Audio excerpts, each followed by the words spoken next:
श्री कृष्ण की कुल 16 से 108 रानियां थीं, जिनमें से 8 प्रमुख पत्नियां थीं। इन 8 रानियों को अष्टभार्या कहा जाता है। शेष 16 का स्त्रियां वे थीं जिन्हें श्री कृष्ण ने नरकासुर के बंदी गृह से मुक्त किया था।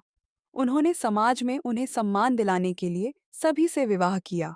अष्टभार्या, 8 मुख्य रानियां: 1 रुक्मिणी, 2 सत्यभामा, 3 जाम्बवती, 4 कालिंदी, मित्रविन, 6 नागंजतिया, भद्रा, 8 लक्ष्मणा, मद्रराज की पुत्री, 16 100 स्त्रियों से विवाह।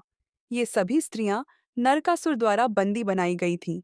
उनकी स्वतंत्रता के बाद वे समाज में अपमानित होने और परिवार द्वारा अस्वीकार किए जाने के डर से श्री कृष्ण से आश्रय मांगने लगीं। श्री कृष्ण ने उनका मान बढ़ाने के लिए उनसे विवाह किया। श्री कृष्ण के निधन और यादव वंश के विनाश के बाद उनकी रानियों का जीवन अत्यंत कठिन हो गया। श्री कृष्ण के देह त्याग के तुरंत बाद द्वारका नगरी समुद्र में समा गई।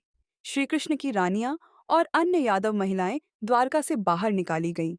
जब अर्जुन बचे हुए यादवों को हस्तिनापुर ले जाने की कोशिश कर रहे थे, तो रास्ते में डाकुओं ने काफिले पर हमला कर दिया। अर्जुन, जो पहले अपराजेय योद्धा थे, उनकी दिव्य शक्तियां क्षीण हो चुकी थीं। डाकुओं ने कई रानियों को अपहरण कर लिया। कुछ रानियों ने श्री कृष्ण के वियोग में सती हो जाने का निर्णय लिया। अन्य रानियां वन में चली गईं और वहां तपस्या करते हुए जीवन समाप्त किया। जो रानियां बचीं, वे समाज में अकेली और अपमानित जीवन जीने पर मजबूर हो गईं।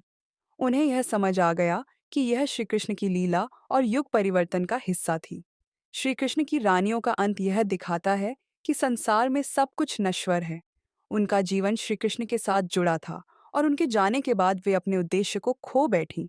यह कथा हमें कर्म और धर्म के महत्व को समझाने के साथ साथ युग परिवर्तन की अनिवार्यता को भी दर्शाती है।